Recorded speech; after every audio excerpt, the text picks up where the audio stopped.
Week two, my sits of the week. Let's not waste any time here and let's get into my first quarterback sit of the week. And is mostly a vibes based play more than anything. I am going solely off of what I saw week one and where my confidence level is at this very moment. So, with that being said, I am sitting Jared Goff against the Bears week two. My reasoning here is just based on how good Chicago's defense was last year versus opposing QBs. They allowed just over 13 points per game, which was good for the number one spot. Another reasoning here is I was really not impressed with what I saw from Detroit week one against the Packers. They looked bad, they look rusty. It's going to take them some time to adjust with offensive coordinator John Morton and with the departure of Ben Johnson. So I'm not panicking at all. I think Jared Goff has plenty of weeks ahead, and I know it's weird to sit Jared Goff when he is playing in a dome this week, especially at home. But I don't have a ton of confidence because the Bears looked really, really good in about three-fourths of the game last week versus the Vikings before things kind of imploded. And I think that they're going to be ready to play, and they're going to give Jared Goff some issues in week two.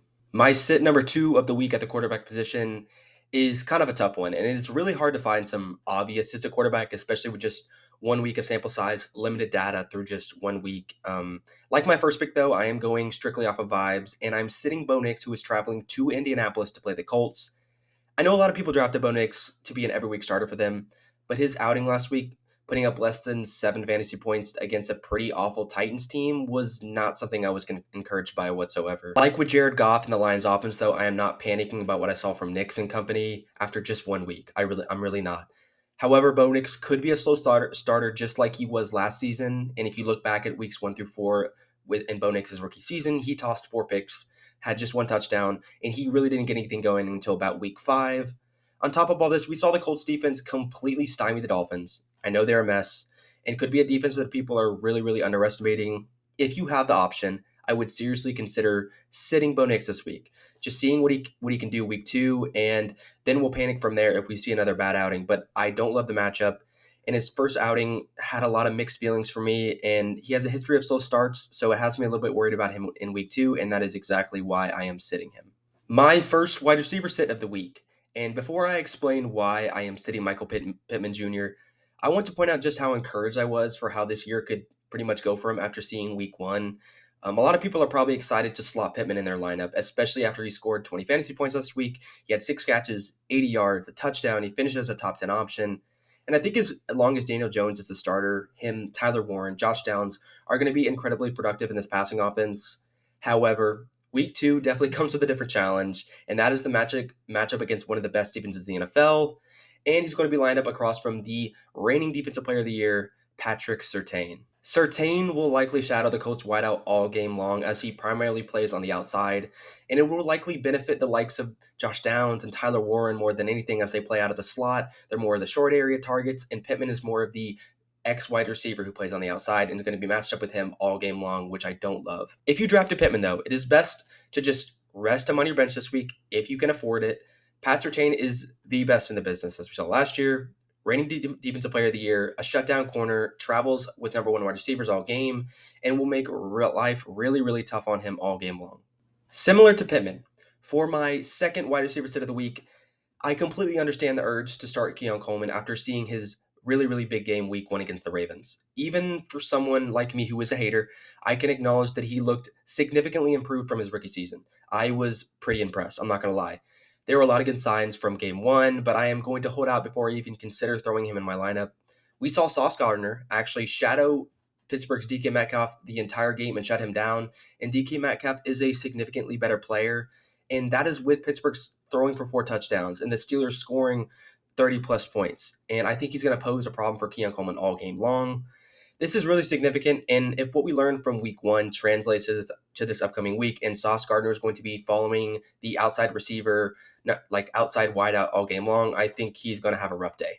Kind of like I explained with the starts of the week, we can expect Khalil Shakir, Dalton Kincaid to be the main contributors in this game, while Keon is occupied by Gardner. There are certain corner matchups that I like to avoid unless that player is absolutely elite in a set it and forget it player.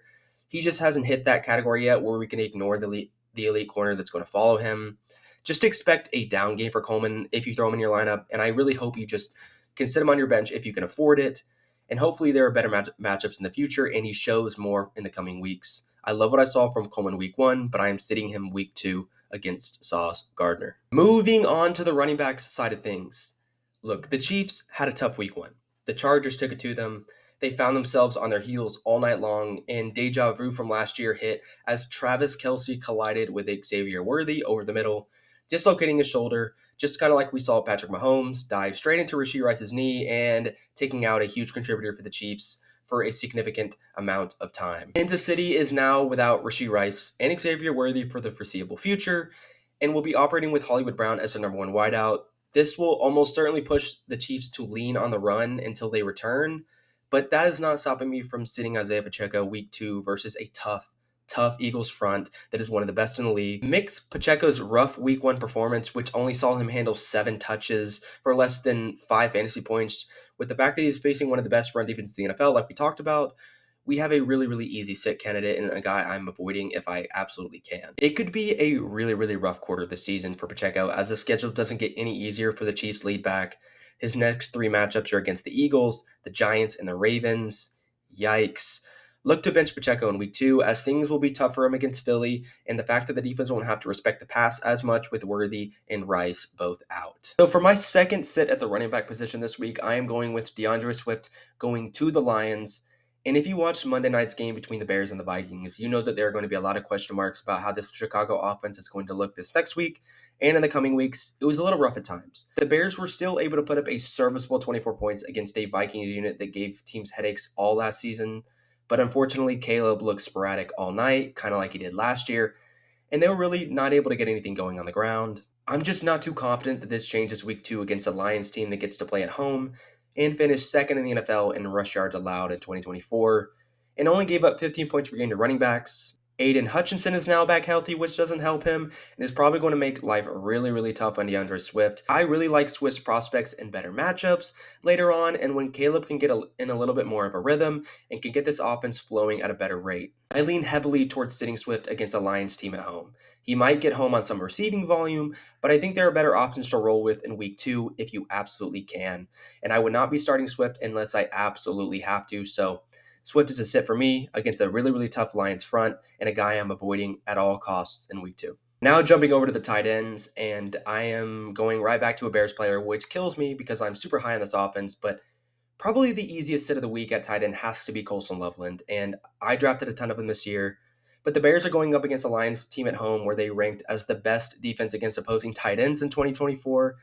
If it weren't for Tucker Kraft finding the end zone last week, they would have pretty much blanked him. He had just 4 targets, 2 catches for 16 yards, and I know tight ends can be sporadic, but Tucker Kraft is a good player, and the fact that they shut him down pretty easily is not what you love to see if you are trying to start Colson Loveland in week 2. Loveland is someone I am going to be ecstatic about having down the stretch of the season as he adjusts more to the speed of the NFL and gets more involved in this Ben Johnson offense. He was just a top 10 NFL draft pick, and if you drafted him, it is good to know that it is going to be a little bit slow burn this season and maybe a little bit frustrating. Like we saw in week 1, he had just 2 catches, and this matchup is likely to be even tougher. I would look to waivers and see if there are some short-term options that you can plug into your lineup because you're going to have to be patient with Loveland, and you may not want to be starting him every single week unless you're in a deeper league with more teams and there's not as many waiver wire options. He will be a big contributor down the stretch. Don't doubt it at all. The early season might just be a little bumpy, and that's just fine, but I'm sitting Loveland week 2 against the Lions. All right. Oh boy, here we go again. Is Kyle Pitts back? Well, he had 8 targets, had 7 catches, 59 yards. He may or may not have finished as a top 7 tight end on the week, and I am more than happy to say that I am wrong come this next week. I would love to come back and say that I wish I would have started Kyle Pitts, or you should have started Kyle Pitts. I would love more than anything to welcome him back into our fantasy lineups. However, I just don't think I'm ready to fall for that trick again, especially after how bad the last couple of years have been. I need consistency from the past number 4 overall pick, and I need Pitts to show the entire fantasy community, including me, that he can at least be productive in back-to-back weeks. He draws a really tough matchup versus a good Vikings defense that does not mess around when it comes to tight ends. They gave up just 6 points per game last season and only 3 touchdowns to the position all of last year. This stat and the reality of Kyle Pitts as a fantasy asset the past couple years does not give me hope. We shall wait and see, though, and I'm excited to see if I'm wrong. I am praying for this year to be different and that he is great in fantasy. Let's just all pray collectively that we don't find Kyle Pitts on a milk carton come Sunday night against the Vikings.